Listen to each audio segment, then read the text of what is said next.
Welcome, ladies and gentlemen, to another episode of Sports on the Rocks Memorial Day weekend.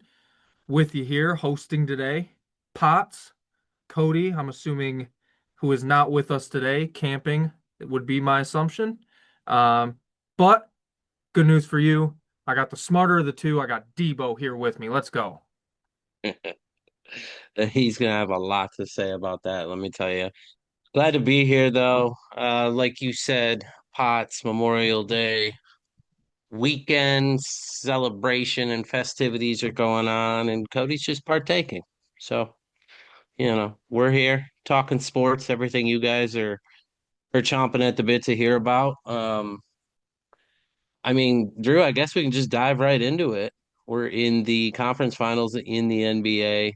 On one side, we've got the Oklahoma City Thunder versus the Spurs, and then on the other side, we got the Knicks putting a hammer fist to Cleveland. We don't even really need to touch on that. That's a clean sweep for them. We'll see if they can finish it out in four. At this moment, it's looking like it, and I gotta say, I kind of feel bad for New York because it doesn't matter what they do in that finals. They're not gonna win. I might upset some people in saying that, but a lot of crazy basketball going on, Drew. I mean, my New York Knicks shit in their own leg take is aging like milk, but I feel like it could still happen at some point, just not in this Cleveland series. I don't know. We're getting peak playoff James Harden per usual. Donovan Mitchell can only do so much. You take the Knicks to overtime and score 3 points. You blow a 22-point lead. That Cleveland's just inventing new ways to lose to New York. Um, so yeah, kind of like what you touched on, not a whole lot to hit there other than the Knicks are just going to get a little more rest, it looks like, to probably lose in five in the finals. But on the other side, Spurs and Thunder. That's a series. That's actually Yeah, been fun. this has been. I think we've all kind of made this point that this is going to be your finals champion. I don't think there's any doubt whoever wins this series. I got it on right now, watching it. It's gonna be another game. Honestly, I see this coming down probably to the wire. It's close right now, second quarter. Um, yeah, it's awesome to see it out of the West, but then the Eastern Conference has just been like I said, I feel bad for Knicks fans because they very well could get swept by whoever comes out of the West. And I know that sounds crazy, that's a hot take, but I mean, look at how good these teams are. That doesn't scare you a little bit if you're a Knicks fan. I don't know. That's how I see it. I mean, for me, we talked about it at nauseum. The problem that the Spurs are kind of running into now, and what the Knicks will run into here in about a week and a half, is the Thunder just have 10 guys that can go get a bucket. 10 guys I that can tell just you, go get a bucket. I'm so sad. You're so right with that. I mean, Jared McCain out here looking like an all-star in this series right now, and honestly, a good majority of these playoffs. I mean, that's just how deep OKC's rotation goes. But it's truly magical, and I would say it's interesting because I think that this series, excuse me, between OKC and the Spurs has really boiled down to turnovers. Whoever can commit the least amount of turnovers and, you know, first handful of games, 20, 21 turnovers by the Spurs, something like that. So, I mean, this series is playing out how you would expect it, at least currently. I mean, the Spurs have every opportunity in this game to get this series back in their favor, but it's going to come down to ball security. That's just what it is. Well, and I talked about it last week. And I've brought it up with other teams who kind of feel a year off. Harper and Castle so far. it kind of looks like some of the maturity stuff you talked about, turnovers, um, kind of coming to a head a little bit in this one when they're matching up with the Thunder.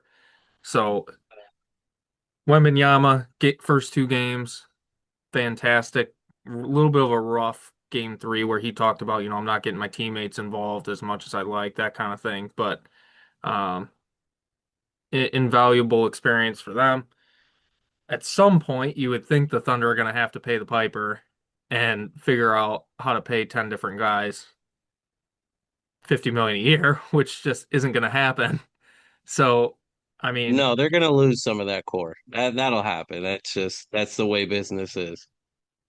but with their stockpile, I mean, I wouldn't rule them out of the Giannis sweepstakes, is the thing.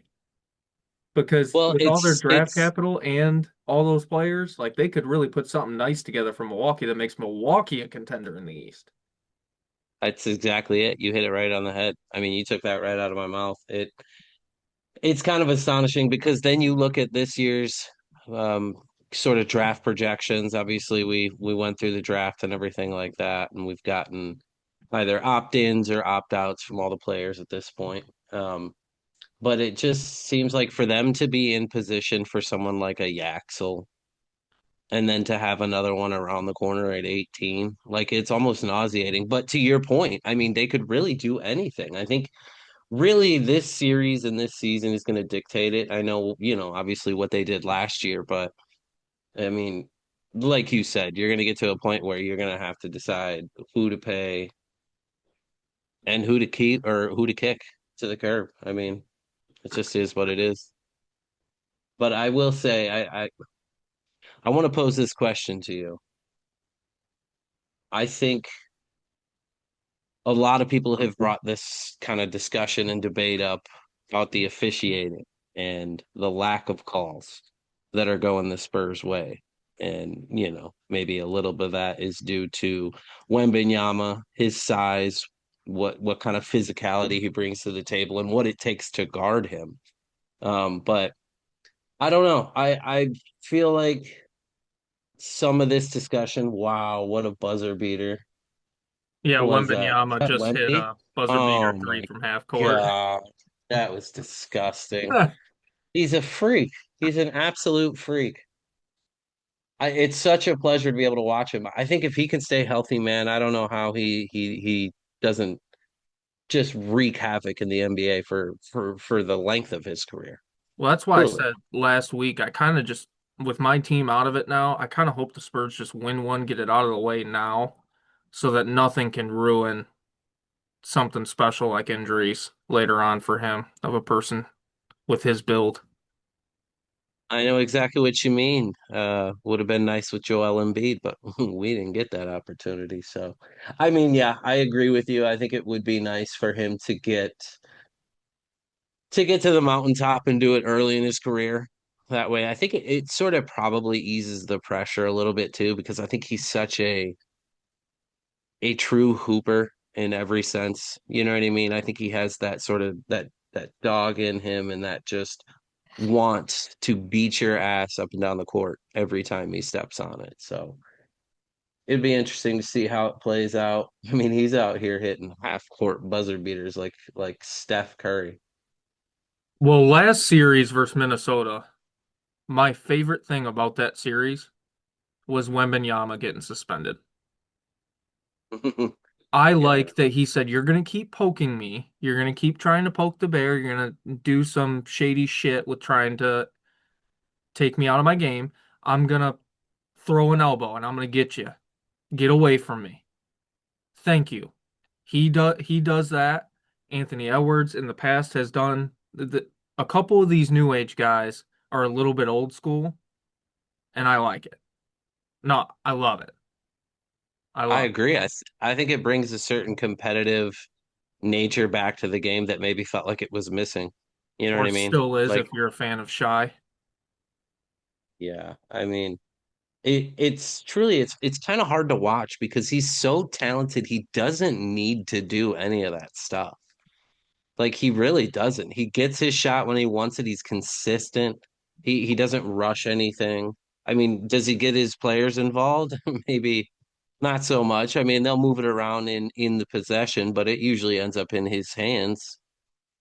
But I think it's frustrating from the perspective because you don't need to do it. And it just puts a stain and kind of a tarnish on his reputation, I guess, as a hooper.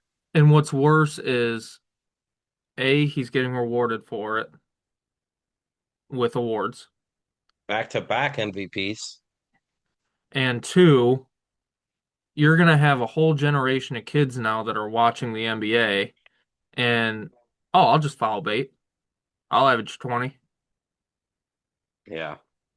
No, Eh, I don't think you're wrong. That sort of pulls me into college basketball, and I'll be real quick with this. Will Wade is screwing college basketball. I don't know how you can live at night. And you've got coaches around the NCAA who are like, "Hey man, what are you doing?" You know what I mean? He's got a roster of ex NBA guys who've been in the league 2 years. Like it's just, what are we doing?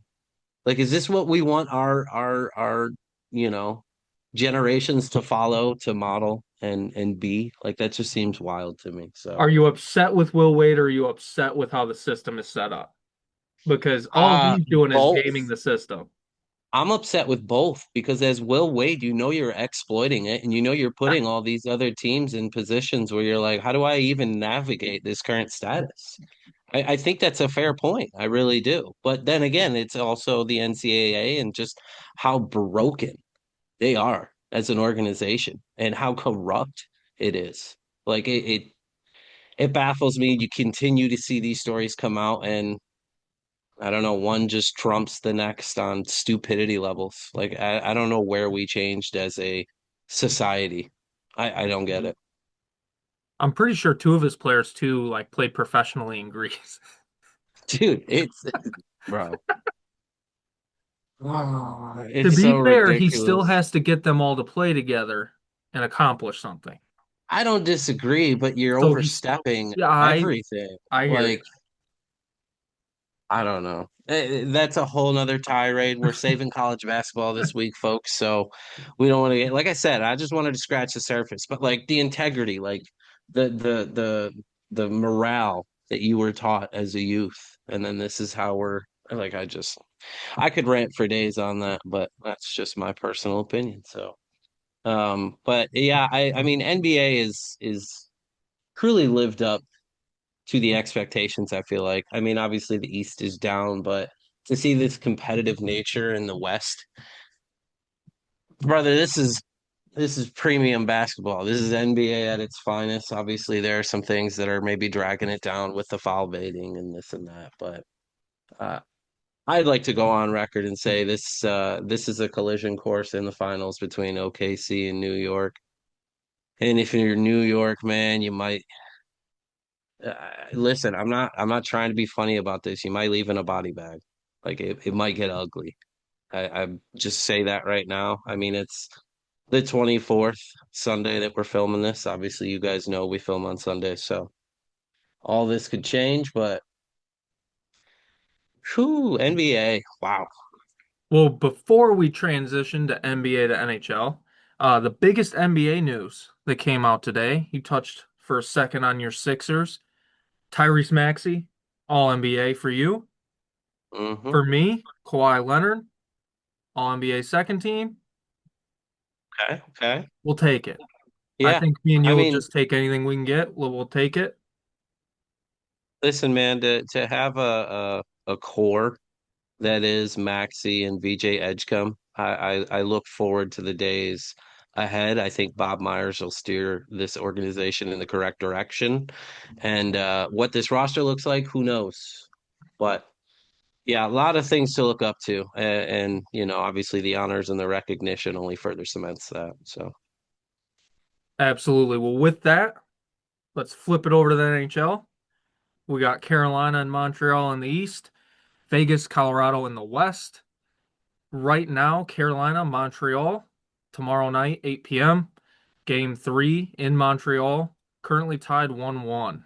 Have you caught any of it, Debo? I haven't of that series. Obviously, I've paid attention to the Avs and the Knights. A whole lot of craziness going on in the NHL. It has truly lived up to the hype as well. I think even more so than maybe the NBA playoffs, just because the East is down so much. But I want to say this real quick. I think this will stir the pot. Is this and I hate saying this because obviously I want the Avs to do well. A lot of ties to Colorado, obviously, but is this the Vegas Knights finals to lose?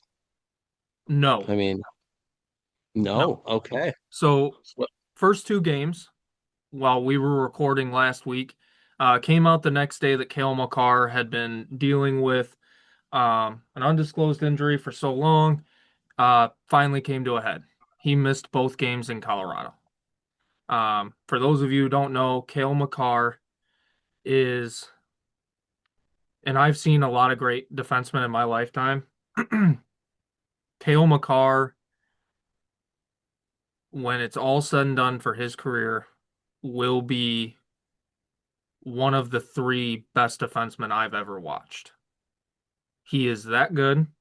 He is absolutely everything to that Avalanche team. 5-on-5, four on four, penalty kill, power play, whatever the situation, you can count on two people for them, McKinnon and Makar. And when one of them's not there, it throws the whole thing off in a very, very bad way for them. No Makar, Vegas came in like a bat out of hell and took care of business. Now, fast forward to tonight with what's going on as we're recording. You have Colorado at Vegas, game three. Colorado immediately jumped out to a 3-0 lead in the first 12 minutes.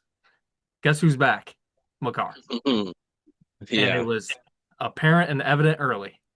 Now, as I also say that, Vegas just scored to make it 3-2, and it should be 3-3. They called back a Vegas goal earlier, which was a very, very bad call, but I digress. But yeah, Cale Makar is all the difference. Yeah, I don't know. I mean, a lot can happen in the NHL. I mean, we're seeing it real time now while filming this. I mean, Vegas now two unanswered goals, got this thing creeping into a closer game, and hell, maybe a game they can steal and be up three. I mean, I don't know what the odds are, but you're up 3-0 in the Western Conference Finals. Chances are you're probably going to win it. So this is a crucial game. We'll kind of have some live updates and all that sort of stuff. Obviously, like Drew said, Avs up 3-2, 15 and some change in the second. So lots to still materialize, at least on that front. So Drew, let me ask you then. What about the other side? What about the East? Well, it's two teams that just don't get along. They've they tend to match up against each other in the playoffs. Um, they tend to trade players, trade uniforms, whether it be free agency or what have you.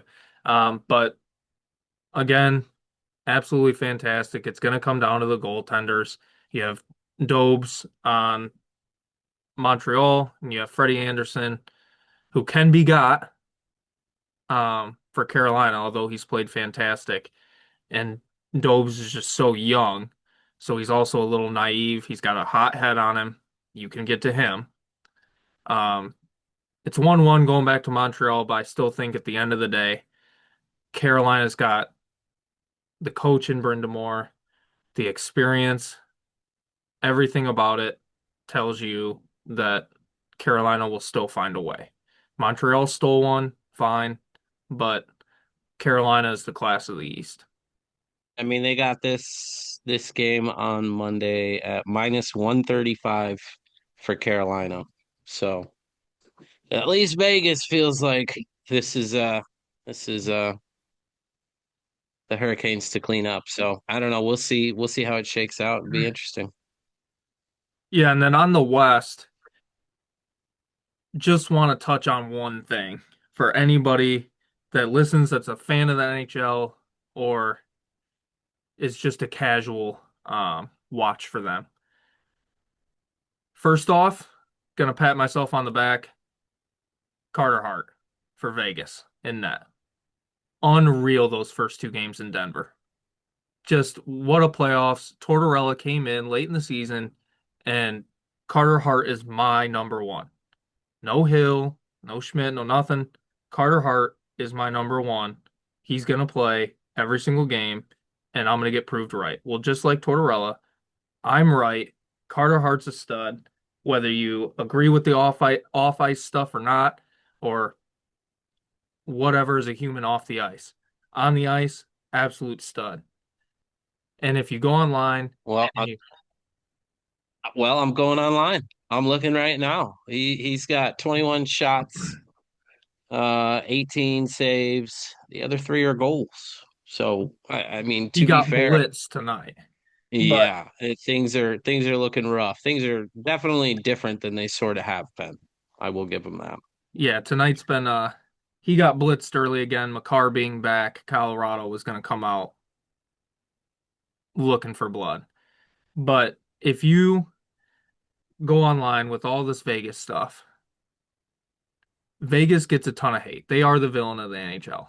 They've only been a team for a decade now, and they're winning cups. They're in the playoffs every year. They attract a whole bunch of top talent, active at the trade deadline. They push the boundaries of the cap. They push the boundaries on the small fine print of the cap and how to get around it. Let me be clear, you don't like them because your team doesn't do what they do.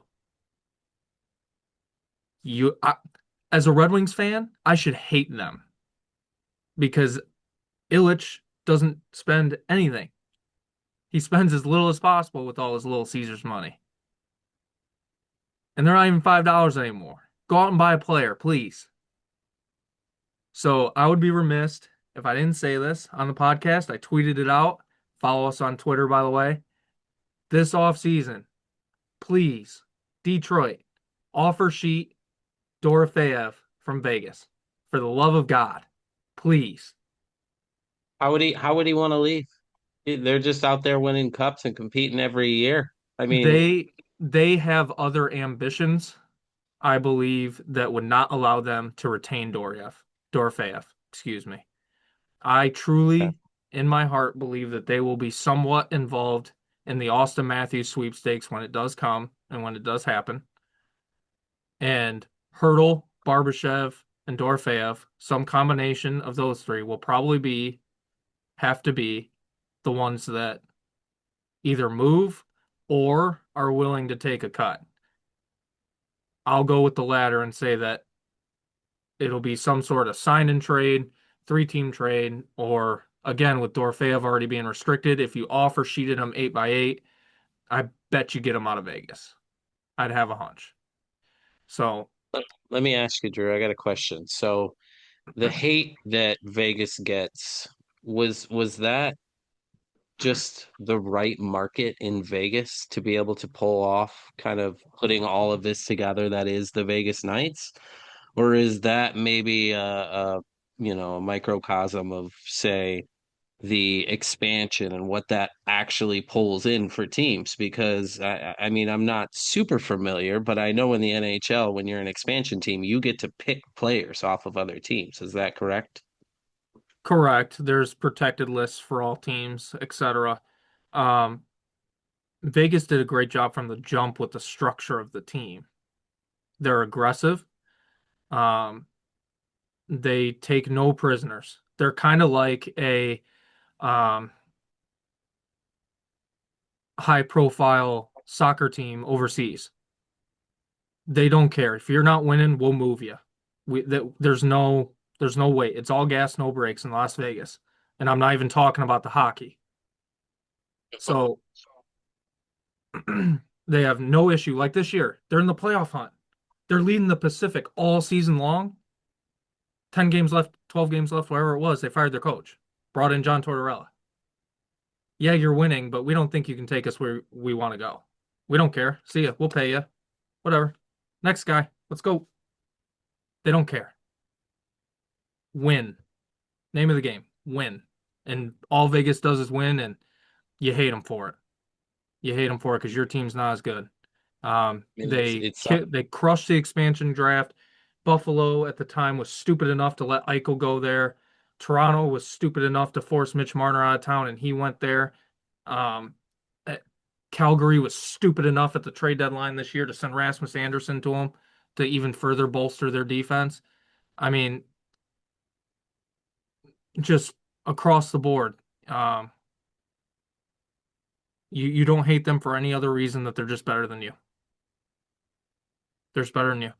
So I understand that. I mean, that is, the Patriots in their Brady run. That's Boston with the big three and their, sort of dominance there. It's Alabama. It's, you know, to your point, you hate the team that wins. That's just, I think that's natural human behavior. So it is what it is. I mean, I think personally that there's a little bit of an advantage to being an expansion team. I think Vegas has the money to put all the right pieces together, and obviously they picked the correct person to put all these pieces in order. And I mean, yeah, like you said, they're at the top of the NHL consistently.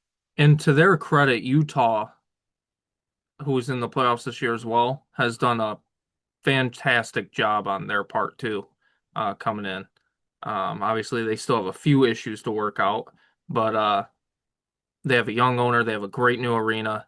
Um, obviously, Utah's a great market, Salt Lake City. Um, off camera, God bless you, Debo. But yeah, Utah's done a great job and kind of followed the mold of Vegas, and we got two awesome teams out west there that aren't going to be going anywhere anytime soon, along with Colorado for that matter. So, Well, let me ask you too. I mean, obviously the Kraken are a recently obviously expanded added team. I mean, where are they at? Like I see the pattern of these expansion teams just all miraculously making the right choices. And to me, in my mind, excuse me, as a sports fan, I start to think, well, they clearly have an advantage of some sort because they're coming in and they're instantly winning, they're instantly competing, their money flow is in the right places. So it's just, I don't know. To me, it's an odd pattern, and I nothing to take away from any of those teams. Obviously, the more the merrier in the NHL, and obviously the more money that brings in for the NHL. But I don't know. I don't Seattle's love not the aggressive expansion. enough. Seattle's not No, aggressive enough. They're very okay. lethargic in the moves they make. Um, they're fine with hovering in the middle, is what it Mm, is. yikes. Well, I mean, I tell you what, the NHL has been everything you could have asked for in these playoffs, and it's going to be an epic, obviously, conference finals and all that, but I can't wait till we get to the cup. Well, even Charles Barkley came out and said, "Yeah, I prefer to watch the NHL playoffs over the NBA playoffs. It's just more exciting." Isn't that wild? You're a Hall of Famer in the NBA. Won't even watch your product. That should tell you everything you need to know if you're the NBA. Over or under 10 and a half games does an NBA player miss if he loses a tooth in the middle of a game? Probably all of them. I gotta be honest. I think all are going straight to the locker room. Hockey players miss a shift. If it well, and that's I mean that's the difference, right? Like that's the culture, that's what you play into, that's how it's fed to you. But I mean, I think we've kind of touched on it, and this is a deeper issue, and we don't have to dive all the way into it. But I think that when you look at the NBA, when you look at the NCAA and the turmoil that is that organization and it's just sports as a whole right now, collegiately.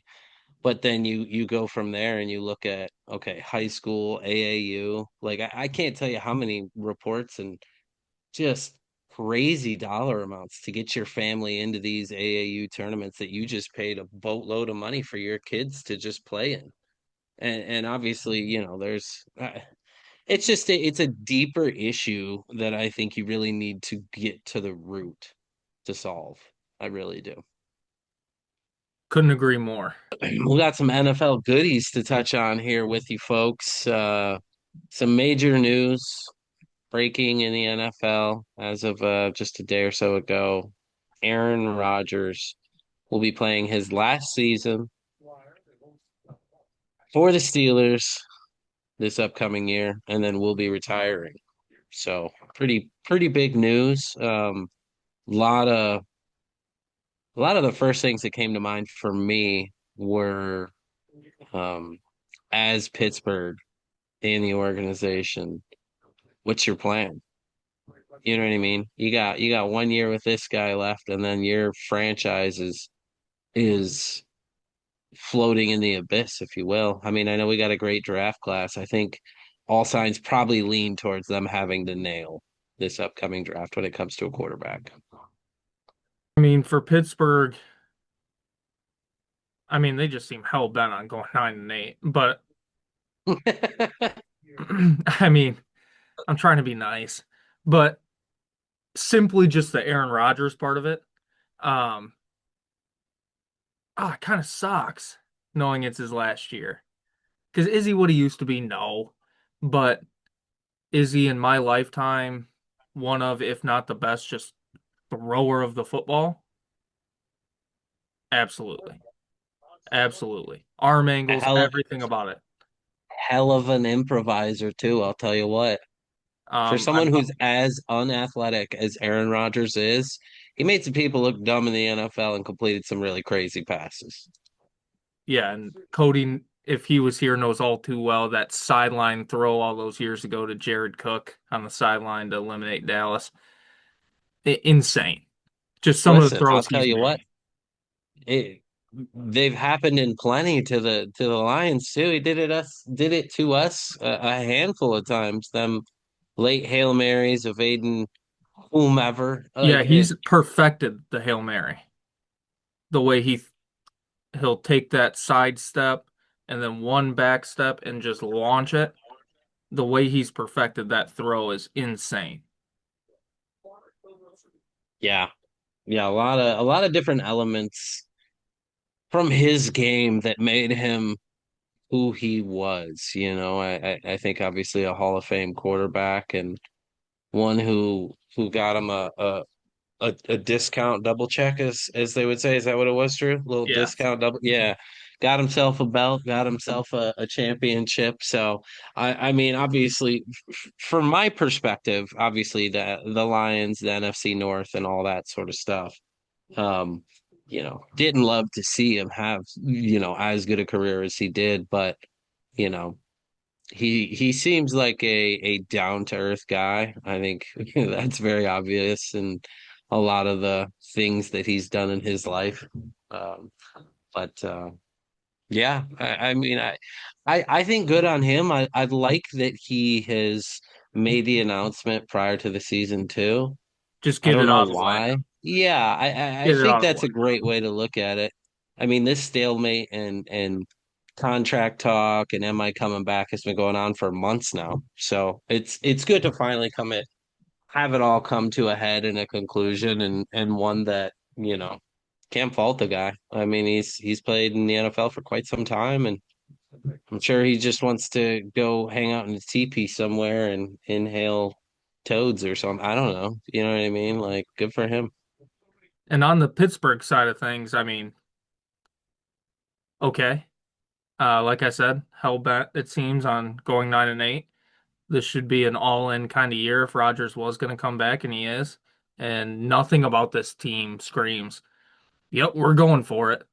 You're not the favorite in your own division.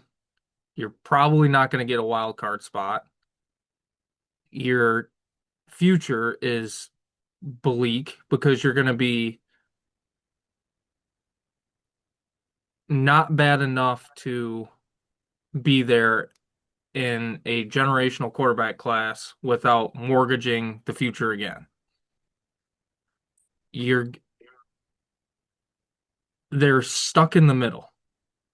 They're just inevitably stuck in the middle because they're just hell bent on being, well, we had a winning record. Well, we had a winning record. Okay, but you had no jewelry to ever back it up. At least not recently. So I mean, it just from a Rodgers side for me, it sucks because somebody we obviously have gone a long time with watching growing up and all the stuff that comes with him. Steelers side of it, you're fucked. Quick summary.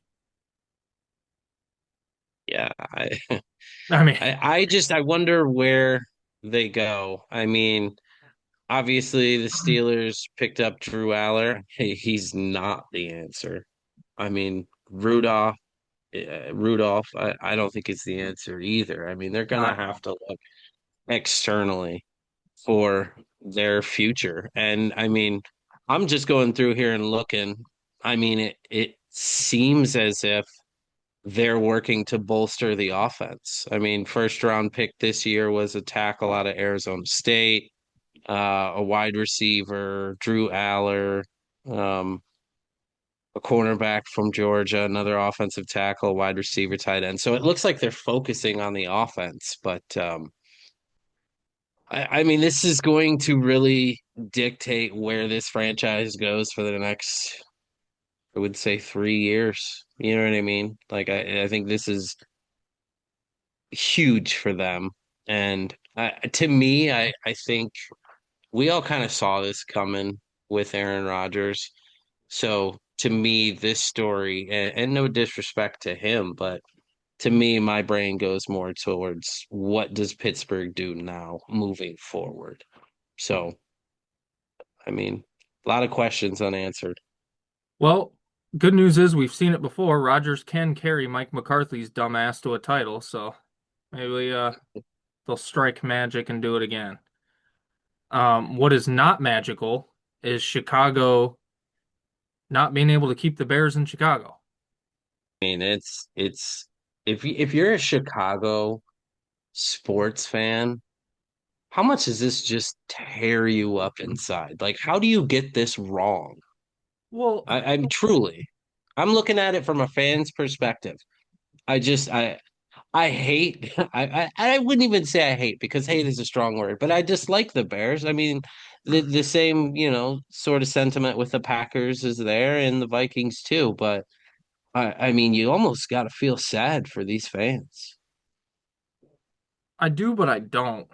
Because, okay, there's two ways of looking at it. One is, as a Chicago Bears fan, it sucks because that's your advantage every year, right? You get a team that has to come there anytime from really mid-October on, and it's either a windstorm, a snowstorm, or both, and it's an absolute nightmare. And that's your advantage because you're going to always play good defense and you're going to run the shit out of the ball. And you're going to do it really well. That advantage is going to go away a little bit. You'll still have some of that, but not all of it. The other thing that No, sucks is there's a really strong possibility you're not even in Illinois anymore. You'll still be the Chicago Bears, but you'll be in Hammond, Indiana. well, that's what I've seen. I mean, Huh. it sounds like they're not even going to be in the state. So that's why I say this. Like, I just don't know how you're not crushed as a Bears fan, as a Chicago sports fan. Well, the second way I mean, looking at it is monetarily. So, for instance, I just watched, and I encourage all of you to do the same thing. On Netflix, there is a new documentary on the Montreal Expos baseball team and who's to blame for them ever leaving. It's shared blame. Spoiler alert, there's plenty to go around. But one of the main sticking points was a new stadium. And the gripe of who's going to pay for it and why. Obviously, this is a rabbit hole, maybe not necessarily for this podcast, or at least a longer winded one. But I will just say the same fans that in the background, God bless you, Debo, the same fans that will pay Nike $140 for the jersey. Little Timmy gets his too while you're at the game. You'll more than you're more than happy to have anywhere between 3 to 20 $18 Bud Lights. You'll be more than happy to get the crappy popcorn, 3 hot dogs, and everything else that comes with it, overpay for parking, etc. But when it comes time to put it on a ballot and increase your taxes to help fund it, or partially, because it should be split. It should never all fall on the taxpayer, but you say no. So of course the owner is going to then look outside of Chicago. Of course he is. What do you want them to do? So I see it from multiple angles, but just on a very basic level, if I was a Bears fan, this sucks. Yeah. Yeah, it's a real gut shot, especially to an organization that seems like they're sort of turning the leaf under Ben Johnson and some new, front office people and all those sort of things. And then you wake up in the morning, go to your news publication, and all of a sudden you find this out. Like it's got to be gut wrenching. Like But ask an older Lions fan how happy they are their stadium's not in shitty Pontiac anymore. yeah, yeah. It was worth No, it. I think it was worth it. yeah, I would agree. I would certainly agree. It's interesting too because you then look to the NBA at an organization like Portland and what they're going through right now. I mean, with them trying to get a stadium Their and owner's and a dickhead, though. To oh, be fair, he's the their owner's a worst. dickhead. He is He is terrible, and he um just just kind of a crappy guy. I mean, it's hard to like want to side or even be able to side with the organization when your front office head is talking like he is. So, what is it? Did I see Kalamazoo potentially in the running for a relocation? Could you imagine? I saw an edited Kalamazoo with the Portland Trail Blazers exchange, and oh, does kind of look crispy, but this I sounds called like a Pontiac this shitty. Kalamazoo might as well just be the pit of America.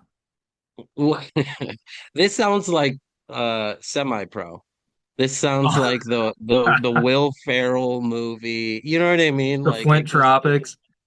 it almost seems like it can't be true, right? Like this isn't really happening, but I think you just get some like to your point with the Portland kind of front office guy just being an asshole. Like I think you get a lot of sort of this ego, I'm gonna do this, I don't care. You know what I mean? And I think if you're in a toxic sort of because didn't Portland, well, and maybe I'm misspeaking on this, so I won't even bring that up, but it really shows you what the business aspect of the NBA and all pro sports can really be ruthless and volatile. Oh, definitely. I couldn't agree more with that. But I mean, at the end of the day, same thing I said about the Montreal Expos. Plenty of blame to go around. Um, but hopefully they figure something out and we know sooner rather than later. I just want to say I got a chance to watch In the Den. For you Lions fans out there, you obviously know what In the Den is, and I had to do a little catching up. Always during the season, I give it a watch and all that, but when we're out of season, it's a little less frequent. But got a great introduction to all of these incoming players. Got a chance to hear them talk, um, kind of discuss their expectations and what they want out of this sort of situation in Detroit. And it sounds like we're in good hands.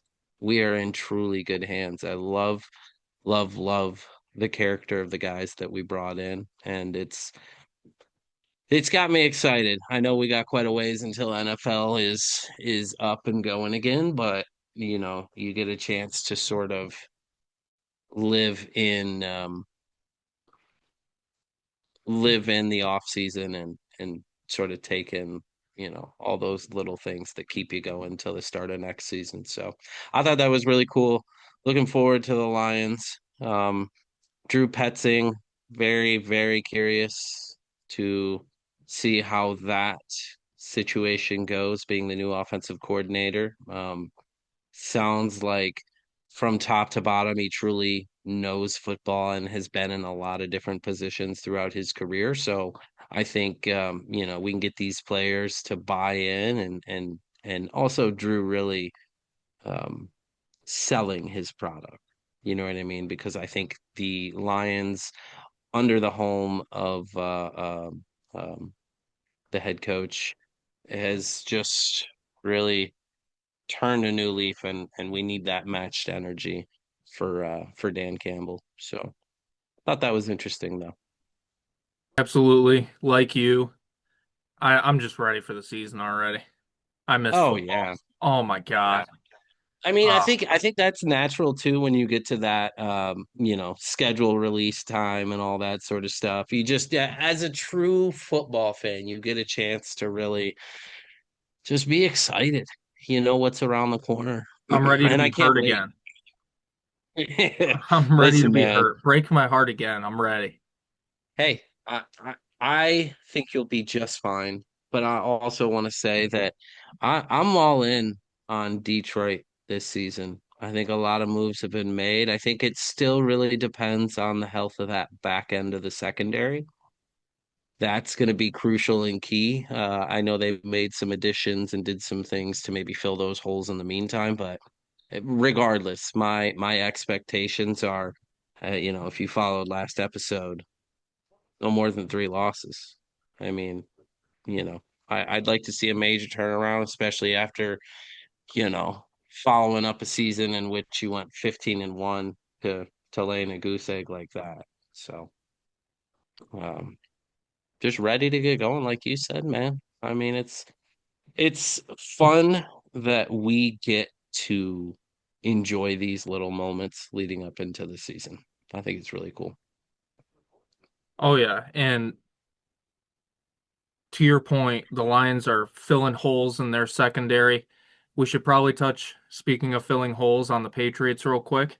Um, their pursuit of AJ Brown could come to a head in about a week. June 1st is the magic number there. Um, we'll see. Crystal, I well, no. Hold on. This is a podcast, brother. We're going to I dig mean, into it. I'll need to hear it. So, crystal ball me. What does this look like? I Just think break it down off the top of your head. How does this play out? What does it look like? I don't think they're the only bidder. We heard around the Yeah. draft the AJ Brown to the Rams stuff where Sean McVay went to Devontae Adams and said, if this goes through, you're going the other way.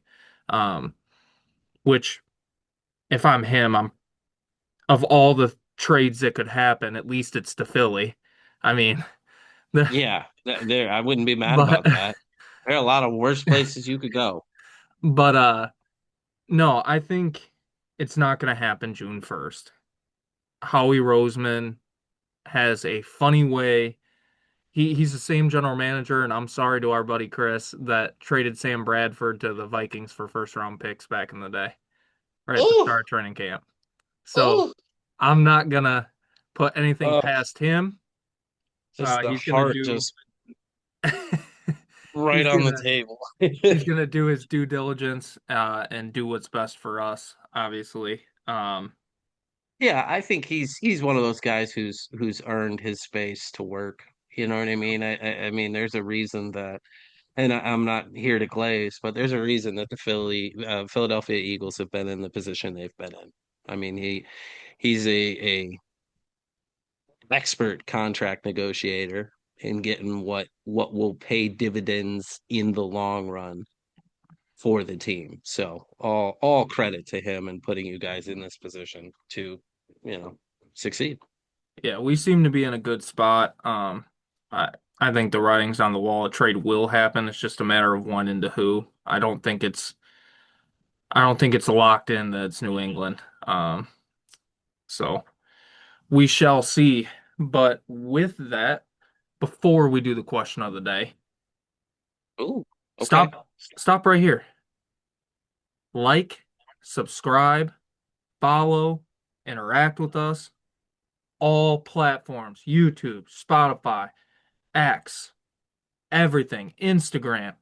We're wearing the SO merch now. We both got it on. SOTR, yes, sir. SOTR underscore pod guys on all the socials, guys. That's what it is across the board, making it easy and convenient for you guys to go enjoy the content, give us some feedback, and just support the boys. Sports on the rocks. It helps us, and for you, you get smarter. With that, question of the day. What is your favorite line from any movie all time? All right. Well, I'll tell you what, this is one heck of a question, and I could go so many different ways, and I think once we even end this recording, I'm gonna probably think of a couple more options. But I tell you what, a movie that truly was a joy and a part of sort of my cultural upbringing in a sense, just the calmer, the humor within it. I'm gonna go with the snozberries taste like snozberries. And Drew, can you tell me what could that be from? Do you Oh know? my gosh, it's slipping my mind. The Um, snozberries. You boys like Mexico? That's oh, I can the picture it in follow my up head, to but it. Well, it's all right. I'll give it to you. You don't have to suffer anymore. It is Super Troopers. Super Troopers, just one of those movies, man. Those guys, I loved them all. A lot of other things that they did too. Broken Lizard, I think, is their production company, so they all kind of feed within that same, story and all that sort of stuff. But yeah, snozberries taste like snozberries. But like I said, a little asterisk on it because I'm gonna think of probably five more things before I go to bed here. So, but first, it stood out to me. well, now that you say that, I have two answers.